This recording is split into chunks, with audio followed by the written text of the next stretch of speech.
Assalamualaikum warahmatullahi wabarakatuh. Perkenalkan, nama saya Destrian Isnaini, Prodi Perbankan Syariah semester 5 dengan NIM 22631019. Di sini saya akan menjelaskan materi terkait lembaga pengelola zakat untuk memenuhi tugas mata kuliah Problematika Kontemporer Keuangan Syariah dengan dosen pengampu Bapak Tony Prihandoko, Magister Ekonomi. Sebelum saya membahas materi terkait lembaga pengelolaan zakat, di sini saya akan menjelaskan terlebih dahulu terkait zakat, yang dimana zakat merupakan kewajiban mengeluarkan sebagian harta yang dimiliki oleh umat Islam yang mampu dan diberikan atau disalurkan kepada orang yang membutuhkan atau orang yang berhak. Nah, siapa orang yang berhak? Maka orang yang berhak itu dikatakan 8 golongan asnaf. Yang pertama itu ada orang fakir, yang dimana orang fakir merupakan orang yang tidak memiliki pekerjaan dan pemasukan untuk memenuhi kehidupannya. Yang kedua itu ada orang miskin. Nah, perbedaan antara orang fakir dan orang miskin, dimana orang miskin ini memiliki pekerjaan, namun pendapatan yang ia miliki itu tidak dapat memenuhi kewajibannya atau untuk memenuhi kebutuhan hidupnya. Terus yang ketiga ini ada amil, yang dimana amil ini sebagai orang pengelola dana zakat tersebut. Jadi sebagai upah atas tanggung jawab yang telah mereka laksanakan untuk mengelola dana zakat tersebut. Nah, yang keempat itu ada mu'alaf. Kenapa mu'alaf ini termasuk dalam orang yang berhak menerima zakat? Karena ketika seseorang itu baru memeluk agama Islam, kepercayaan yang mereka miliki itu masih dikatakan lemah. Jadi sebagai umat muslim atau umat Islam kita, maka kita akan membantu untuk memberikan dana zakat tersebut gunanya untuk membantu perekonomian orang mualaf ini nantinya. Terus selanjutnya itu ada orang yang terlilit utang. Nah, orang yang terlilit utang ini merupakan orang yang kesusahan dalam segi perekonomian, yang dimana mereka itu wajib atau berhak mendapatkan zakat. Terus yang selanjutnya itu ada fisabilillah, yang dimana orang yang sedang melakukan perjalanan di jalan Allah. Terus ada juga budak. Nah, budak ini merupakan orang yang belum merdeka, maka mereka wajib untuk mendapatkan dana zakat tersebut. Terus ada juga orang yang sedang melakukan perjalanan ataupun musyafir. Nah, orang yang sedang melakukan perjalanan atau musyafir ini bisa dikatakan orang yang menyebarluaskan agama Islam yang dulunya di mana orang tersebut itu kehabisan stok bahan makanan, maka diwajibkan atau diberikan hak untuk mendapatkan dana zakat tersebut. Nah, macam-macam zakat, di mana zakat itu terdapat dua macam. Yang pertama itu zakat fitrah, yang kedua zakat mal. Nah, zakat fitrah ini zakat yang wajib diberikan kepada umat muslim pada bulan Ramadan sebelum dilaksanakannya sholat Idul Fitri, seperti zakat beras. Terus zakat mal itu zakat yang diwajibkan dikeluarkan oleh umat muslim apabila harta yang mereka miliki itu sudah mencapai nisab atau batas maksimal. Nah, dalam zakat mal itu sendiri ada beberapa macam lagi pembagian zakat. Yang pertama itu ada zakat emas, perak ataupun logam, yang dimana zakat ini dikeluarkan atas emas, perak, logam yang kita miliki apabila logam emas mulia ataupun perak itu sudah mencapai nisabnya.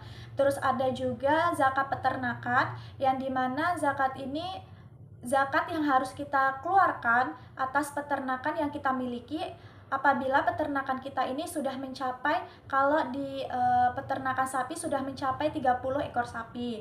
Terus ada juga zakat perdagangan. Jadi zakat perdagangan atau perniagaan ini zakat yang wajib dikeluarkan atas hasil usaha yang kita jalankan apabila hasil usaha tersebut sudah mencapai nisab. Terus ada juga zakat pertanian atau perkebunan. Jadi zakat ini dikeluarkan apabila hasil dari pertanian dan perkebunan itu sudah mencapai nisab atau batas maksimal. Fungsi dari seseorang ketika seseorang itu sudah melakukan zakat atau sudah membayarkan zakat. Yang pertama itu berfungsi untuk membersihkan harta. Kenapa dikatakan untuk membersihkan harta? Karena harta yang kita miliki itu ada hak orang lain, yang dimana orang yang berhak itu orang yang membutuhkan dan kekurangan dari segi ekonomi dan finansial. Jadi kita itu ketika memiliki harta yang sudah cukup atau sudah mencapai nisab, maka kewajiban kita sebagai umat muslim untuk memberikan zakat atau pertolongan kepada orang yang membutuhkan. Karena di setiap harta kita itu ada hak orang lain.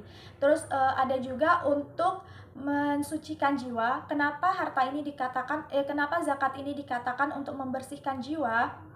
Karena untuk menghindari sifat kikir, tamak, dan sifat pelit yang kita miliki. Karena sebagai umat manusia yang memiliki sifat tersebut, maka untuk menghindarinya yaitu dengan cara melakukan zakat. Terus selanjutnya itu ada meningkatkan kesejahteraan masyarakat. Kenapa dikatakan zakat itu dapat meningkatkan kesejahteraan masyarakat?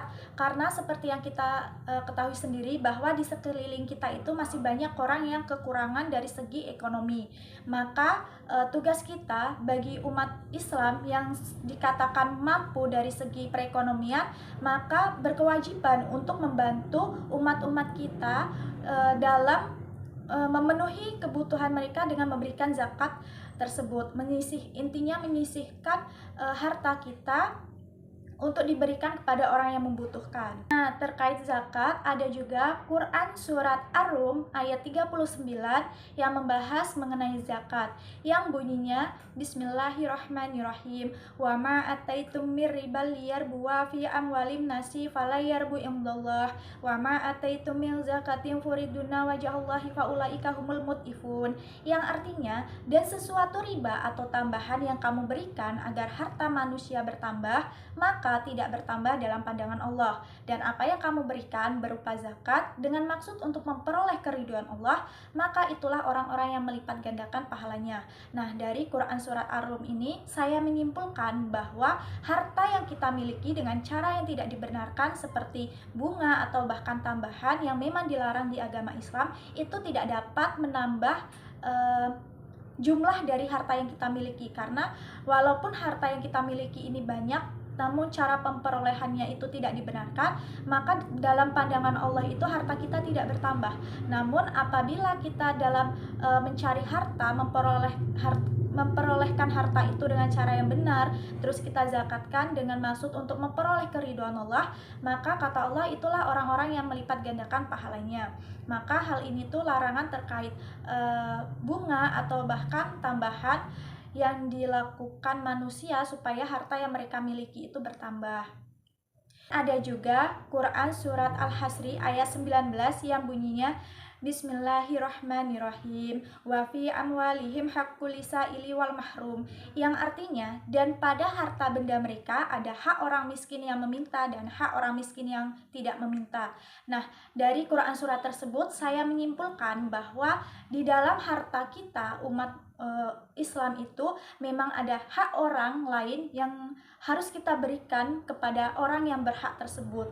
Jadi kita memberikan harta kita atau memberikan sebagian harta kita kepada orang yang memang berhak untuk mendapatkan harta tersebut. Seperti kita melakukan zakat, sedekah, infak, dan sebagainya. Nah, terkait zakat, di sini juga ada lembaga pengelola zakat, yang dimana lembaga ini merupakan lembaga yang bertanggung jawab untuk melakukan perencanaan, pelaksanaan, pengumpulan dana zakat, pendistribusian, bahkan pemberdayaan dana zakat tersebut. Nah, di Indonesia sendiri, lembaga pengelola zakat itu ada dua. Yang pertama itu ada Basnas, Badan Amil Zakat Nasional, dan LAS, Lembaga Amil Zakat, yang dimana Basnas ini lembaga pengelola zakat yang didirikan oleh pemerintah. Nah, sedangkan Lembaga Amil Zakat atau LAS ini lembaga pengelola zakat yang didirikan oleh masyarakat. terkait lembaga pengelolaan zakat seperti Basarnas dan LAS, di mana kedua lembaga pengelola zakat tersebut memiliki peran, yang di mana Basnas ini memiliki peran untuk mengelola dana zakat, sedekah, infak, sodaqah, atau bahkan dana sosial lainnya, dan disalurkan kepada orang yang membutuhkan. Nah, sedangkan di lembaga LAS atau lembaga amil zakat, mereka ini bertugas untuk mengumpulkan dana zakat dari orang Islam yang mampu dan disalurkan kepada orang yang kurang mampu. Terus peran dari lembaga LAS ini juga mengelola dana zakat dan membantu lembaga Basnas atau Badan Amil Zakat Nasional ini dalam melakukan pengelolaan dana zakat tersebut.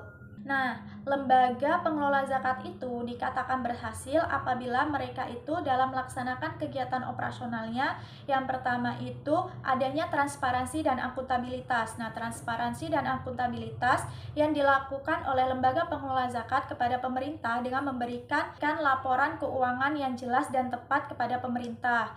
Nah, yang kedua itu ada penyaluran tepat sasaran, di mana penyaluran dana zakat tersebut memang disalurkan kepada orang-orang yang membutuhkan.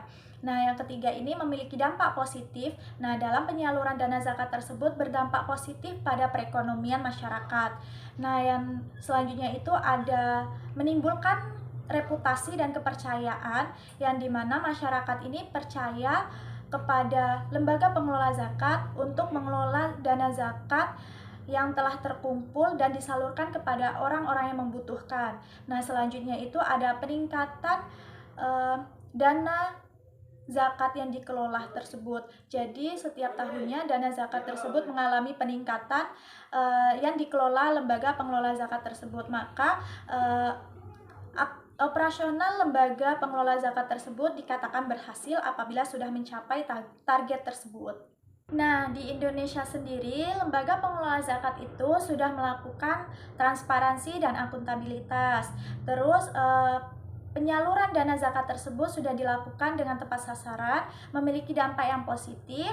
Terus, adanya kepercayaan dan reputasi yang dimiliki oleh masyarakat terkait lembaga pengelola zakat tersebut, dan peningkatan dana zakat yang dikelola. Jadi, di negara Indonesia ini setiap tahunnya dana zakat itu terus meningkat. Dalam pengelolaan dana zakat di Indonesia ini memiliki regulasi terkait pengelolaan dana zakat itu ada di Undang-Undang Nomor 38 Tahun 1999 yang disempurnakan oleh Undang-Undang Nomor 23 Tahun 2011, yang dimana dulunya regulasi ini terkait dalam Undang-Undang Nomor 38 tahun 1999. Namun adanya kemajuan teknologi atau bahkan hukum yang berubah, maka disempurnakanlah dalam Undang-Undang Nomor 23 Tahun 2011. Nah, di Indonesia, lembaga pengelola zakat itu sudah dilaksanakan dan dioperasionalkan sesuai dengan ketentuan-ketentuan yang berlaku. Namun, hanya saja ada beberapa oknum yang memang tidak bertanggung jawab dalam menjalankan tugas dan kewajiban mereka. Ada yang melakukan korupsi, penggelapan dana, atau bahkan penyaluran yang tidak sesuai. Maka oknum-oknum tersebut akan diberikan, yang pertama itu peringatan tertulis yang diberikan pemerintah kepada oknum tersebut. Yang kedua itu ada pencabutan perizinan, yang dimana pencabutan perizinan tersebut dilakukan oleh lembaga yang berwenang terhadap para pelaku atau oknum yang tidak bertanggung jawab. Terus ada juga sanksi administrasi yang diberikan untuk para pelaku yang melanggar terkait ketentuan-ketentuan yang ada. Tidak hanya regulasi terkait undang-undang mengenai operasional kegiatan lembaga pengelola zakat, namun ada juga terkait hukum normatif, yaitu terdapat di Quran Surat At-Taubah ayat 60, yang dimana isi dari Quran surat tersebut itu menjelaskan bahwa dana zakat tersebut harus disalurkan kepada orang-orang yang berhak. Nah, orang yang berhak ini 8 asnaf yang seperti saya jelaskan tadi. Maka kewajiban pengelola zakat tersebut untuk menyalurkan dana zakat tersebut kepada orang-orang yang berhak untuk menerima dana zakat tersebut. Baik, itulah video terkait lembaga pengelolaan zakat. Saya harap video yang saya berikan ini bermanfaat untuk semuanya. Saya akhiri, wassalamualaikum warahmatullahi wabarakatuh.